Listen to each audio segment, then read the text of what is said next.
Hello friends, simply উর্মিতে আপনাদের সকলকে স্বাগত রইল। আশা করি আপনারা সকলেই খুব ভালো আছেন। আজ আমি হাজির হয়েছি কাঁচকলা ইলিশ রেসিপি নিয়ে।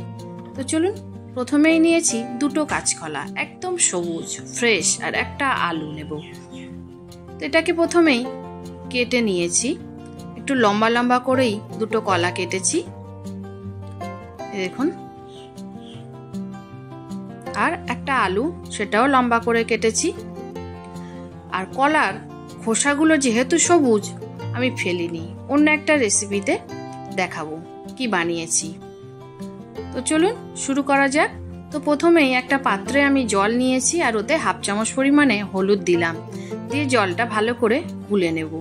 এই জলে কাঁচকলাগুলো দিয়ে রেখে দেব, দিলে কাঁচকলা একেবারেই কালো হয় না। এটা একটা টিপস ধরে নিতে পারেন। তো এই কাঁচকলাটা হলুদ জলে ডুবিয়ে রাখলে কিছুক্ষণ একদমই কালো হবে না, আর কষ ভাবটা বেরিয়ে যাবে। আর কিছুক্ষণ পরে দেখুন একটু ডলে নিয়েছি ভালো করে, এর গায়ের যে আঠাটা থাকে সেটা পুরো চলে গেছে। এবার ওটা আলাদা পাত্রে একটু ধুয়ে নিয়ে নিলাম। আলুটাও ধুয়েছি, কলাটাও ধুয়েছি। আর এদিকে দেখুন ইলিশ মাছ আমি স্টোর করে রাখি লবণ হলুদ মাখিয়ে, সেটা বলে দিলাম, এতে টেস্ট একেবারেই নষ্ট হয় না। তা আমি যখনই ইলিশ মাছ আনে, মাথা লেজা দাগা সব কিছুই ভালো করে পরিষ্কার করে লবণ হলুদ মাখিয়ে রেখে দিই। আর রান্নার কিছু আগে বের করে রেখে দিই, তাহলে আর ধোয়ার ঝামেলা থাকে না। বিশেষ করে এর স্বাদ একেবারেই বরকরার থাকে। এবার একটা পেস্ট আমি বানিয়ে নেব। এটা আপনারা বেটেও করতে পারেন, আমি পাউডার আছে সেটা বানিয়ে নিচ্ছি। 1 চামচ জিরে গুঁড়ো, 1 চামচ ধনে গুঁড়ো। এবার আমি একটু ঈষদুষ্ণ জল দিয়ে এটার একটা পেস্ট তৈরি করে রাখবো, গুলে নেব। নিয়ে এটাও কিছুক্ষণ রেখে দেব এক সাইডে, রান্নার সময়ে কাজে লাগবে। এবার দেখুন গ্যাসটা জ্বালিয়ে কড়াই বসিয়ে দিয়েছি। কড়াইটা ভালো করে গরম হোক। ভালো করে গরম হয়ে গেছে। এবার আমি এটা সর্ষের তেলেই রান্নাটা করব, ওই জন্য সর্ষের তেল দিয়ে দিলাম।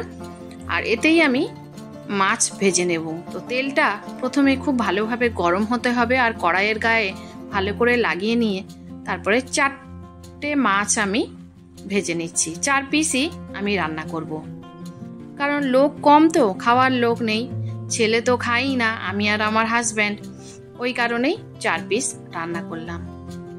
বাকিটা অন্য দিন রান্না করব। ওইভাবে রেখে দিলে, যেভাবে দেখালাম, একটা কন্টেনারে করে অনেক দিন অবধি ভালো থাকে। এটাও একটা টিপস, আপনারা ফলো করতে পারেন।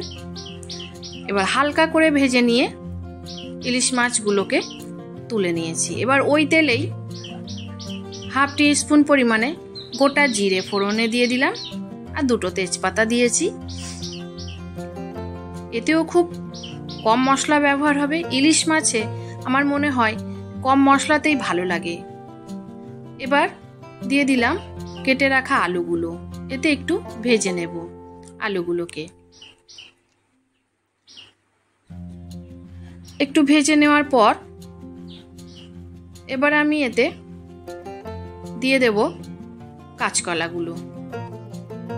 কাঁচকলাগুলো আলুর সাথে আবারও ভেজে নেব। একেবারে কম তেলে রান্না, মশলাও তেমন নেই বললেই চলে, এইভাবেই ভালো লাগে। আমরা জেনারেলি ইলিশ মাছ সর্ষে পোস্ত দিয়ে বানিয়ে থাকি, এইভাবে একবার বানিয়ে দেখতে পারেন। পরিমাণ মতো লবণ দিয়ে দিয়েছি, আর দেব পরিমাণ মতো হলুদ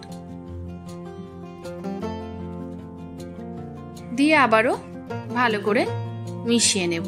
আর গ্যাসটাকে আমি লো ফ্লেমে রেখেছি।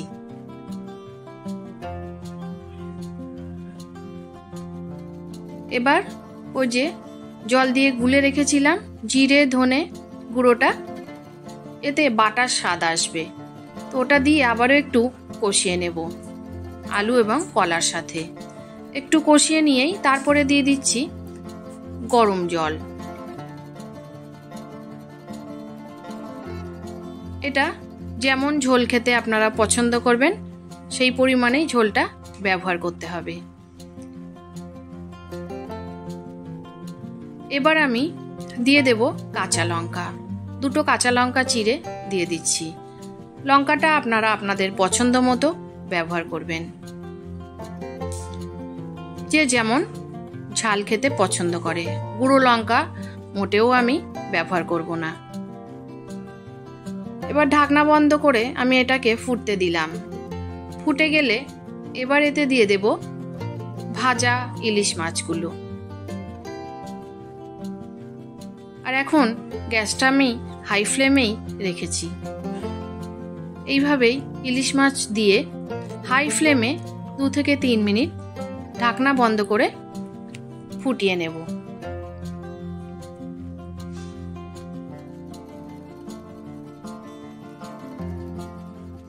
তারপরে আবারও ঢাকনাটা খুলে এবার আর 2টো কাঁচা লঙ্কা, এটা চিরিনি, গোটাই দিয়েছি, যার লাগবে সে নিয়ে খেতে পারবে। তো দিয়ে আবারও 2 মিনিট ফুটিয়ে নিয়ে রান্নাটা প্রায় হয়ে গেছে, আর কিছুই না। এবার দেব একটু গোলমরিচ গুঁড়ো 1/4 চা চামচ দিয়ে একটু মিশিয়ে নেব। তারপরে গ্যাসটাকে আমি বন্ধ করে দিলাম। তো রেডি হয়ে গেছে কাঁচকলা ইলিশ রান্না। তো কেমন লাগলো আপনাদের এই রেসিপিটি? যদি ভালো লাগে তাহলে অবশ্যই লাইক, শেয়ার, কমেন্ট করে দেবেন। এবং যারা আমার চ্যানেলটি নতুন দেখছেন তাদের কাছে রিকোয়েস্ট রইল চ্যানেলটি সাবস্ক্রাইব করে দেওয়ার, আর পাশে থাকা বেল আইকনটিও প্রেস করতে ভুলবেন না, যাতে আমি ভিডিও ছাড়লেই নোটিফিকেশন আপনার কাছে সবার আগে পৌঁছে যায় আর আপনি আপনার সময় মতো দেখে নিতে পারেন। তো দেখুন এই কত সুন্দর লাগছে। এবার প্লেটিং করে নিচ্ছি। তো গরম ভাতে এটি দারুণ জমে যাবে। তো অবশ্যই জানাবেন কমেন্টের মাধ্যমে কেমন হলো। তো আজ আসি, সবাই ভালো থাকবেন। আবার দেখা হবে অন্য কোনো নতুন রেসিপির সাথে। ধন্যবাদ।